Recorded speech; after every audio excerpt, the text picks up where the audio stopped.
Welcome back to our Election Day series. So far, we have covered when you might need identification and how poll books fit into the election process.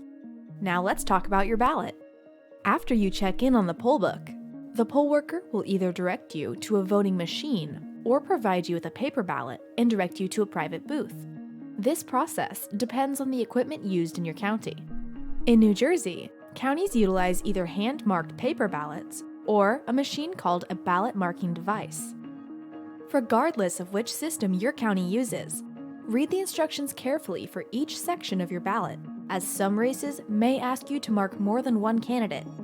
A paper ballot may also have more than one side, section, or page, so look carefully to be sure you vote for each race or ballot issue that you intend to. And that brings up a good point: your intent and making sure it is clear. When using a paper ballot, one common voter error is to mark too many candidates in a race, or marking a candidate and then crossing out that choice before marking another in the same race. Called overvoting, this may invalidate your choice in that race. If you realize your error and cannot cleanly correct it, simply take your paper ballot to a poll worker and they will mark it as spoiled. This allows them to issue you a new ballot while ensuring the ballot marked as spoiled cannot be tabulated. Since ballot marking devices will notify you of an overvote in a race, this concern only applies to those counties that use hand-marked paper ballots. Don't want to vote for a race? This is called undervoting and applies regardless of the method used to mark a ballot. Leaving a race blank will not affect any other portion of your ballot, allowing you to vote only in those races or issues where you understand the issue or have a clearly preferred candidate.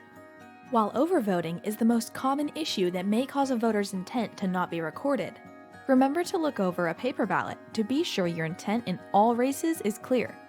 A damaged or smudged ballot may also be a reason to spoil a ballot and remark your votes. If you have a concern, tell a poll worker, and they can help make sure your voting choices can and will be counted.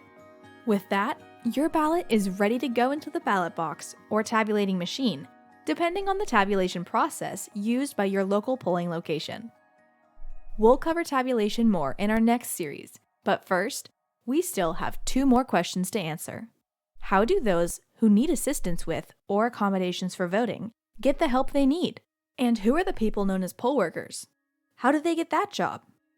Stay tuned, because the answers to these questions are coming up in our next few videos. See you then!